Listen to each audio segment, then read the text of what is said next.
Hi, sexy. Ah, beautiful man. How are you? I'm really, really well. All the better for seeing you, mate. Firstly, I just want to say it is such a privilege to have this conversation with you at this point in your life. I want to thank you for this film.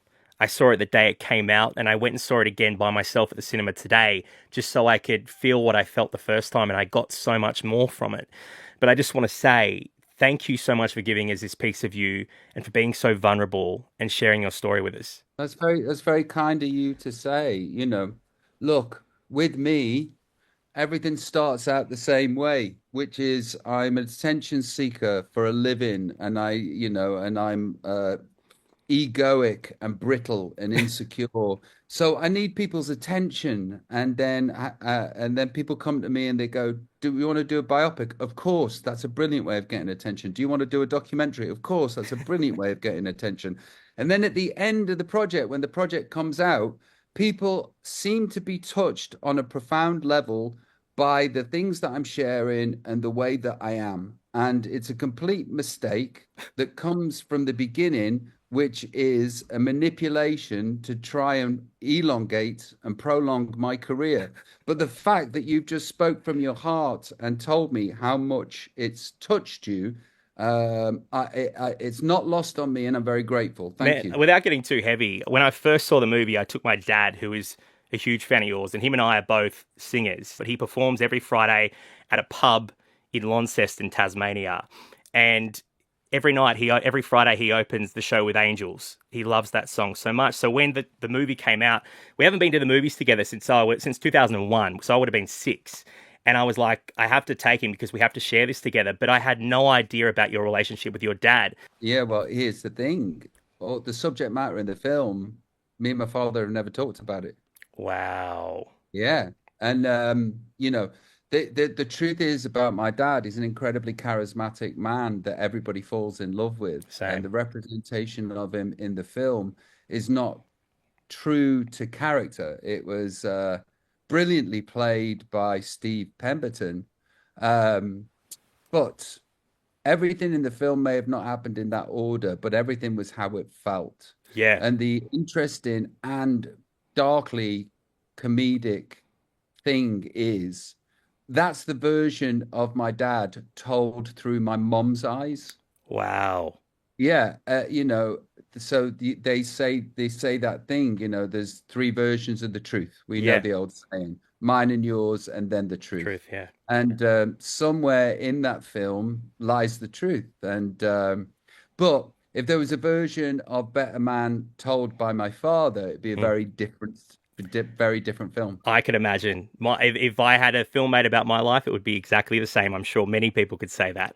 But Yeah. the film is incredible, man. What's the response been like for you? I mean, it must be so weird, everyone knowing your life story now. No, I think that what was weird was thinking or feeling that everybody had an opinion about what my life was and who I am Mm. and why I am the way I am. So it's very beautiful and cathartic to be able to express myself and be seen and heard on such a grandiose level. Mm. So this is so far it's very, very healing, and so is the documentary. Yeah, yeah. I went rewatched the documentary. I watched it last year when it came out, 2023 when it came out. But I rewatched it the other day because I was like, I need to put everything together. And I mean, they both tell your story in such different ways, but both so powerful, and people have connected with you over the years because of your incredible discography of music. And usually in a biopic, that discography would be placed chronologically, but you have decided to jumble the songs around. I mean, when you're a kid, there's Baby Robbie singing Feel. How did you make those decisions? Oh, that's Michael Gracie. So, Right. also Rock DJ has the whole of Take That singing it Yeah. for good reason. It's a fantasy and a fantastical retelling of my story. And yeah, it hasn't needed to be in chronological order. Um, and it works. It just Mm. works. And look, here's what happened. Michael Gracie, the director of The Greatest Showman from Melbourne, incredible genius, had a vision, and I just got out of the way. Yeah. I don't know about making films. I don't know about directing films. I don't know about producing films. if you hire people or if people come your way and ask you if they can do a job for you and they're at the top of the game, just get out of the way. Yeah, All I did was live the life and then tell the story for 20 hours to Michael Gracie. yeah. Michael Gracie then did everything else. Oh, he did such a good job too. I mean, where everything fits. Rock DJ, I'm so glad it had its own moment because I love that song so much. And I love the original, but the new version is incredible. I listened to it 4 times on the treadmill this morning. And I think it's better. I think it's better too. And it's an incredible song as it is. I mean, when I was in grade one, I performed it to my school in a white singlet, black pants, and I wanted to strip, and they said no. And I wanted Uh, girls to rollerblade around me, and they said no. But that song is so special to me. But this new version, there is just something about it. You guys have done an incredible job. Thanks, mate. Mm, It's an honor that my music has meant something to you and has become a part of the fabric of your mm. musical life. It, That means a lot to me. Thank you. it really has. Did you write something beautiful in the 90s when you were with Nicole, or that was just for the film that where it was placed? That was just for the film. Right, The actual first song I wrote with Guy was Angels. right. Yeah. Wow. But that had its But place in the yeah, film. but that also Mm. has its place in the movie. I won't do any spoilers, but that needed to be where it was and not there for Yeah. reasons that you will see when you see the movie. Exactly, and I would love to talk to you about that, but I don't want to spoil it. But I know you originally wrote that song for your auntie and uncle. Is that correct? No, No. So that's no, Wikipedia no. is lying. No, that was a song called "Please Don't Die" that I wrote that for Ah, family members that you call auntie and uncle, but they're yeah, like cousins at best. right. Yeah, there's a song called "Please Don't Die" that I wrote for my auntie. Yeah, Angels was actually written about angels, real right. angels, Wow. Gabriel, Michael, blah blah blah. And where that fits in the movie, it's so perfect. Yeah, So yeah, perfect, man. There's a scene where you break up with Take That and you take a watermelon from Gary Barlow's house, and that watermelon plays a role in the movie later on. Did that actually happen, or is that a metaphor? no, that actually happened the day Wow. that I was sacked, and they said they want to do it as a four-piece. And I was like, well, I think you should. And as I got up, there was a table full of snacks. It was in a rehearsal. The actual real place was a rehearsal room. We were Right. rehearsing for a tour. And I looked over at this table full of snacks, and there was a watermelon. I picked it up and I said, "Can I take this?" And and they said, "Yeah." And they smiled. And the sound of my feet followed me as I left the room. And then I walked out of the door and then jumped back in with the watermelon. And I said, "This is the end," and then left. Yeah. So the Wow. watermelon is true. Yeah. That is crazy. Have your kids seen the film? The oldest one has. Yeah. Yeah.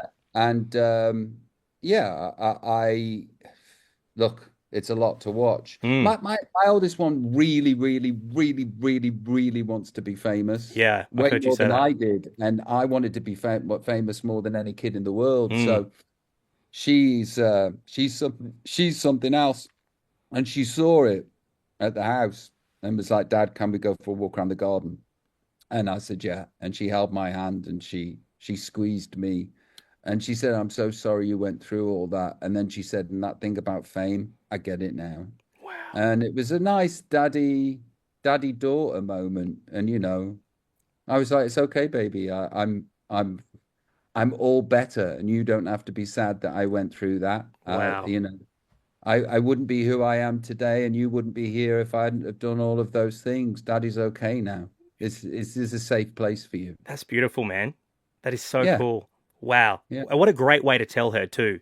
Obviously, you are played by a monkey, this CGI monkey everyone is talking about. Was there ever a conversation around someone else playing you? And would it have always been John O'Davies, or is there someone you've always thought I'd love them to play me in a film? I was going to play me. Oh, I love that because sometimes it's hard, especially with someone like you. You are such a character, and there's no one like you. So, and I watch a biopic, and I'm like, no, that's not Robbie. I'd struggle with it. Yeah, Yeah. I was going to play me. And then I would have needed to be away from my family for 3 to 4 months. Mm, And my wife doesn't want that for me or us, and I don't want that for me or us either. So, and it was during COVID mm, when we weren't safe, and the world seemed to be incredibly insane. And there's something about an insane world. You need to be with your family just in case anything kicks off. So in the Yeah. end, it wasn't me. And it was always going to be John O'Davis, who does a sensational job. Oh, he's such a good job. And obviously, it's him in the motion capture suit. But there's these moments, and I'm talking about when you sing something beautiful for the first time when you're writing it. How did you, I don't know, how did you convey that emotion when it's not actually you in the suit, but it just comes across so authentic? When you were singing that, how in the a cappella, how did you do that? Uh, did I sing that one, Michael? Did I sing something beautiful? Yeah. Oh, okay. Well, because some of it, Yeah. because now my voice, the timbre of my voice is much deeper than it was when I started to Mm, sing. So I had a very much higher voice than I do now. yeah. And so there is actually somebody doing me in a lot of the movie. In a lot of the movie, that's not my voice singing. Right. In Something Beautiful that you mentioned, that is actually me. I've just Yeah. reliably been told.